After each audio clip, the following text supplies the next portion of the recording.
ഇറാൻ്റെ അടുത്ത നീക്കങ്ങളെക്കുറിച്ച് സംസാരിക്കുമ്പോൾ ഇറാനുണ്ടായ ഡാമേജുകളെക്കുറിച്ച് കഴിഞ്ഞ നിലപാടുകളിൽ നമ്മളത് കൃത്യമായിട്ട് സംസാരിച്ചു കഴിഞ്ഞതാണ്. ശരിക്കും എറൈസിങ് ലയൺ അത് ഇറാനിൽ വരുത്തി വച്ചിരിക്കുന്ന നാശം ഇറാനെ സംബന്ധിച്ചിടത്തോളം ഒരു കാരണവശാലും ക്ഷമിക്കാൻ സാധിക്കാത്തതാണ്.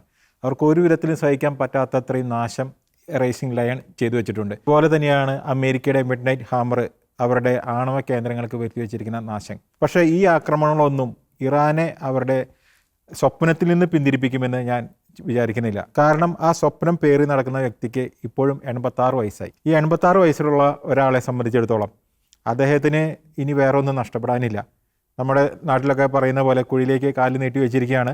ഇനി അദ്ദേഹത്തിൻ്റെ ലക്ഷ്യം അദ്ദേഹം സ്വപ്നം കാണുന്ന സ്വർഗ്ഗമാണ്. ആ സ്വർഗം നേടാൻ അദ്ദേഹത്തിൻ്റെ പ്രത്യയശാസ്ത്രം അദ്ദേഹത്തിന് പറഞ്ഞു തരുന്ന വഴി ഇസ്രായേലിനെ നശിപ്പിക്കുക, ഇസ്രായേലിനെ ഇല്ലായ്മ ചെയ്യുക, ഇസ്രായേലിൻ്റെ നാശം മാത്രം സ്വപ്നം കണ്ട് തൻ്റെ അവസാന നാളുകൾ കഴിച്ചു കൂട്ടുന്ന ഒരു വ്യക്തിയാണ് അലി ഖമേനി. അപ്പോൾ ഈ അലി ഖമേനിയെ സംബന്ധിച്ചിടത്തോളം ഇസ്രായേലിൻ്റെ സിംഹം കുതിച്ചുയർന്നത് പോലെ ഈ അലി ഖമേനിയുടെ സിംഹം, അതായത് ഒരു മുറിവേറ്റ സിംഹമാണ്. ഉള്ളിൽ മുഴുവൻ വെറുപ്പുണ്ടായിരുന്ന ഒരു സിംഹമായിരുന്നു.